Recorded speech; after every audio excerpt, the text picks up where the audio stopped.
Olá, senhoras e senhores. Todos nós que entramos no mundo da perfumaria, eventualmente nos deparamos com uma triste realidade: as reformulações. Aquele aroma que te conquistou no passado já não é mais o mesmo no presente, e existem grandes chances dele não ser mais o mesmo no futuro. Apertem os cintos porque mais uma vez eu vou te levar em uma viagem, dessa vez no universo das reformulações. Senhoras e senhores, com vocês, reformulações em perfumes, tudo o que você precisa saber.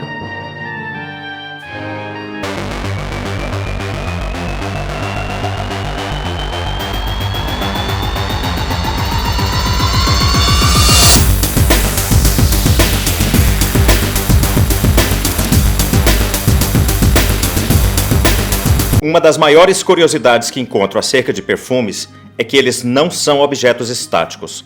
Quando eu compro hoje um perfume que costumava usar lá na minha infância e sinto o seu aroma, eu percebo que ele já não é mais o mesmo que eu senti quando comprei naquela época. Bem, e isso não para por aí. O perfume que você sentir o ano que vem, ou mês que vem, ou até mesmo amanhã, tem grandes chances de não ser mais o mesmo que você sentiu hoje.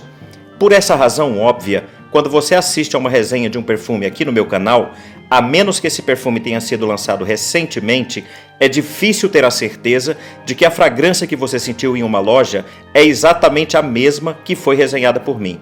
Pois é, eu sei que é difícil de acreditar.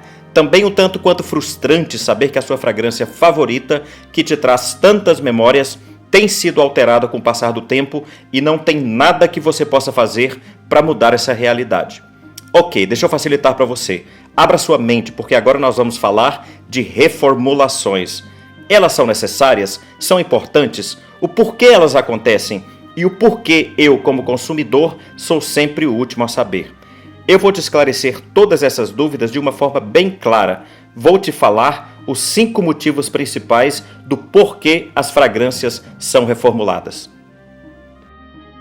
Primeiro motivo: evitar o extermínio de animais. Sim, você ouviu corretamente. Alguns ingredientes utilizados em perfumes são de origem animal. Vou te dar 2 exemplos: o Deer Musk, ou o almíscar do cervo ou veado, e o Castoreum, extraído do castor. O almíscar do veado é uma substância de odor persistente obtida de uma glândula do veado situada na sua área retal posterior e tem sido usada extensivamente como ingrediente e fixador em perfumes, incenso e na medicina. Para se obter o almíscar, o cervo é sacrificado, a sua glândula é removida, ressecada ao sol ou numa pedra quente ou imersa em óleo quente. Depois de seca, a substância marrom se torna um material negro chamado bagos ou grãos de almíscar. Depois de diluído em solução alcoólica e envelhecida, a solução entrega um odor agradável, complexo, que é descrito como animálico, terroso, amadeirado, que de alguma forma remete à pele. A obtenção de 1 kg de grãos de musk requer o sacrifício de 30 a 50 veados, o que torna o almíscar natural extremamente valioso e controverso. Felizmente já existem opções sintéticas desses ingredientes. Já o Castoreum é uma secreção anal que os castores usam para demarcar o seu território, e na sua forma bruta é descrito como um aroma de alcatrão ou couro russo, mas quando diluída em álcool, a substância adquire um aroma mais agradável, mais almiscarado, com nuances mais complexas. O Castoreum vem de um tipo de bolsa localizado entre a pelvis e a base do rabo do animal, e devido à sua proximidade das glândulas anais, a substância frequentemente contém secreções anais e urina. Além de ser usado na perfumaria, acredite se quiser, também é usado em alimentos, como derivados do leite, gelatinas, pudins e bebidas não alcoólicas. Bem, espero não ter atrapalhado seu apetite agora.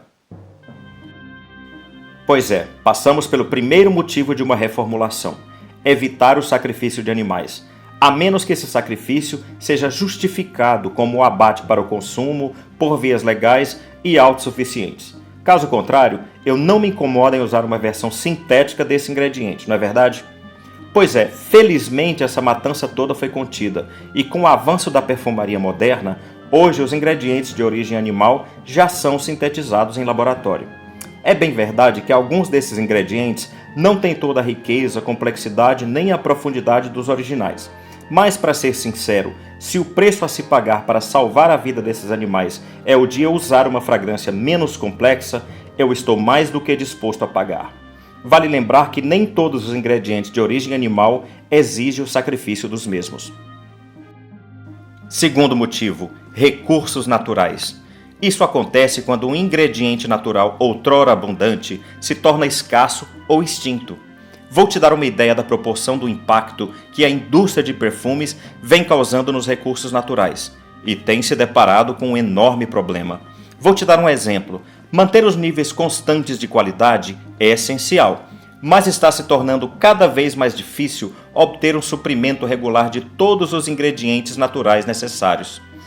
Alguns ingredientes naturais ainda não são sintetizados em laboratório, e algumas casas perfumísticas, por questão de qualidade ou orgulho, se recusam a utilizar os que são. Quer mais um exemplo? Ok. Em 1987, a Chanel fechou um contrato para comprar todas as flores de jasmim produzidas pela família Moule, que tem sido a principal fonte das flores na França por 5 gerações. Jacques Paul, o principal nariz da Chanel desde 1978, tomou uma decisão temendo que a fazenda fosse vendida para empreendedores imobiliários. A produção anual de flores está entre 10 a 15 toneladas por ano e é usada quase que inteiramente pela Chanel na produção do Chanel número 5 ou Chanel No. 5, criado em 1921, e ainda está entre os mais vendidos do mundo. O frasco menor de 30 ml contém o equivalente a 1.000 flores, que são colhidas à mão pela manhã para reter o máximo possível de fragrância e processadas no mesmo dia. Eventualmente, devido à grande demanda, algum ingrediente inevitavelmente se tornará escasso e a fragrância terá que ser reformulada. Terceiro motivo: ingredientes banidos por órgãos reguladores. Pois é, de tempo em tempo, a International Fragrance Association, ou IFRA, decide que certos ingredientes podem agir como alergênicos e, entretanto, devem ser banidos ou restringidos para o uso comercial em fragrâncias. Bem, a verdade é que as decisões desse órgão não são totalmente errôneas. Elas normalmente são apoiadas por alguma pesquisa científica. Vou usar como exemplo o musgo de carvalho. O óleo essencial que é extraído do musgo tem sido usado há muito tempo como nota de base e fixador, e é um tipo de fungo encontrado na América do Norte, que cresce nos galhos e troncos das árvores. Foi descoberto que 2 de suas moléculas podem causar uma reação alérgica entre 1 a 3% da população europeia que tem alergias. Perfumes como Chanel No. 5 têm musgo de carvalho e é extremamente popular, mas até aqui ainda não aconteceu uma epidemia alérgica entre os seus usuários. Então, mesmo pesquisas apontando que o musgo de carvalho pode agir como alergênico em alguns casos, evidências empíricas mostram que, de fato, ele não tem tal efeito na grande maioria dos casos quando usado em perfume. Sendo assim, por que privar a grande maioria de se esbaldar com a fórmula original do Chanel No. 5 em prol de um número irrisório de hiperalérgicos? Não teria mais sentido rotular a fragrância para os alergênicos potenciais do que bani-los de uma vez? Pois é, também existe esse equilíbrio e bom senso.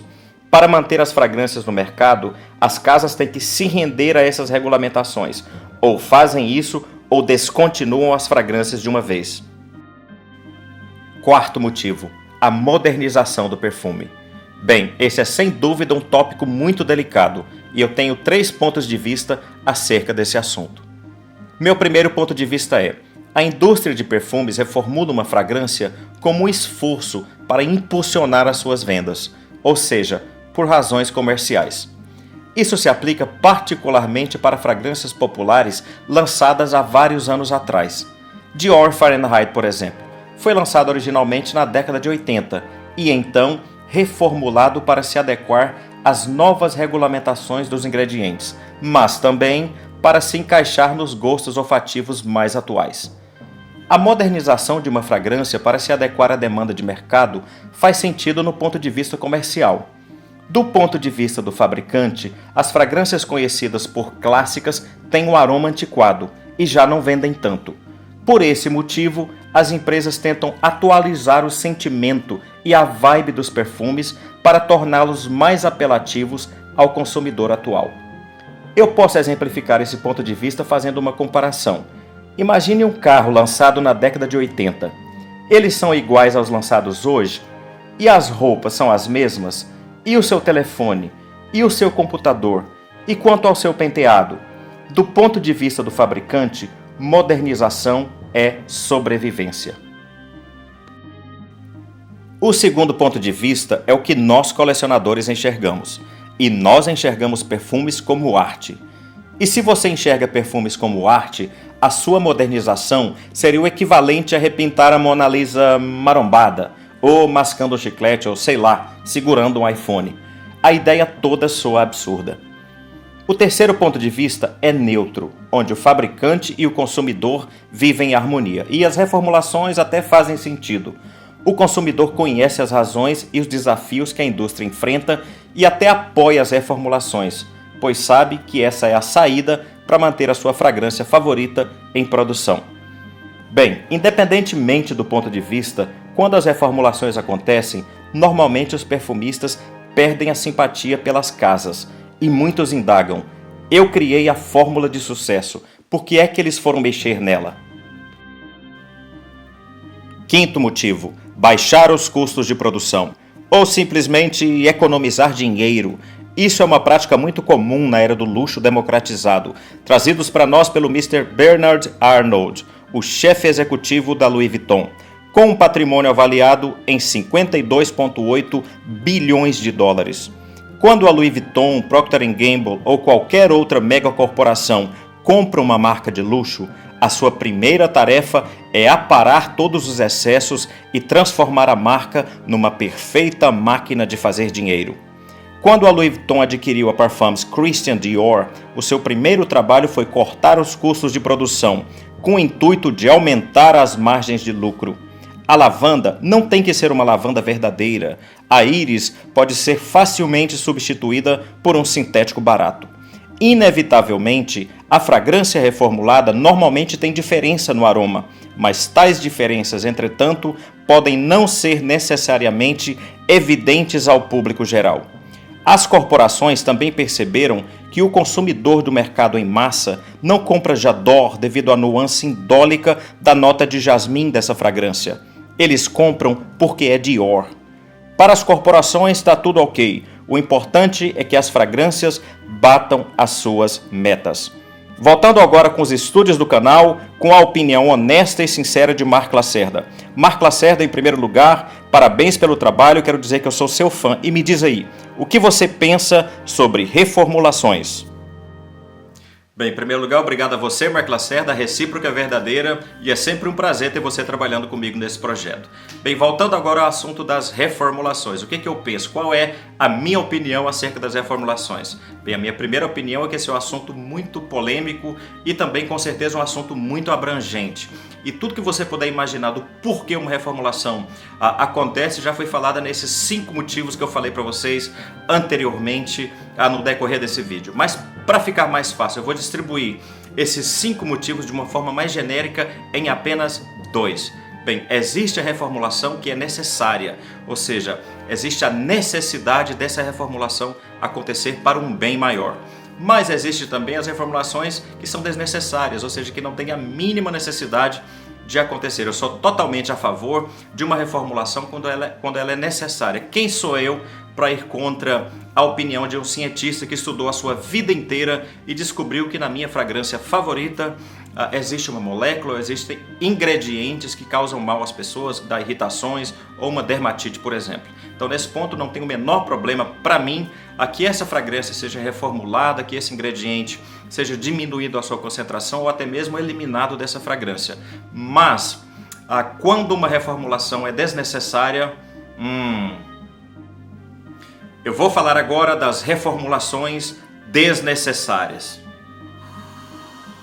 Para mim, a pior forma de uma reformulação desnecessária é quando eles reformulam um perfume que já estava dando lucro simplesmente para que dê ainda mais lucro. E como uma total falta de respeito a você, consumidor, eles não te informam que a sua fragrância favorita foi reformulada. Eu, como entusiasta, como um degustador da arte, como um colecionador, simplesmente não consigo enxergar perfumes mais de uma forma que não seja obras de arte. Eu simplesmente não passo perfumes, eu degusto perfumes, eu viajo nos perfumes, eu tenho mais de 30 cadernos como esse aqui, com todas as impressões de todos os perfumes que eu tenho. Eu simplesmente não posso aceitar, por motivo de uma reformulação, simplesmente aumentar os lucros de um perfume que já estava dando lucro. Se você se pergunta por que eu, como consumidor, sou sempre o último a saber que a minha fragrância favorita foi reformulada, eu te explico de uma forma bem simples. Quando você vai no supermercado comprar o seu item alimentício, vai comprar a sua receita de bolo, ou vai comprar o seu refrigerante, ou qualquer tipo de alimento que você está habituado, quando essa receita desse alimento é mudada, é alterada, você é o primeiro a saber, porque normalmente essas receitas são mudadas para melhor. Você vai ver escrito com letras garrafais na embalagem do seu produto: nova receita ou receita melhorada. Então, quando uma fragrância é reformulada simplesmente para aumentar o lucro de um perfume que já estava dando lucro, por exemplo, normalmente essa receita foi alterada para pior. Então, devido a isso, o fabricante não quer que você saiba, ou espera que você não descubra que a receita, ou seja, que a fórmula da sua fragrância favorita foi alterada. Pessoal, essa é a minha opinião sincera. Aceito as reformulações quando são necessárias, mas não suporto as reformulações quando vem por ganância, como a dessa que eu expliquei para vocês. Pessoal, muitíssimo obrigado por assistirem o vídeo. Eu coloquei muito carinho, coloquei muito amor para preparar para vocês. Não se esqueça de se inscrever para mais vídeos como esse. Não se esqueça de dar o like se gostou. Eu sou Marco Lacerda e até a próxima.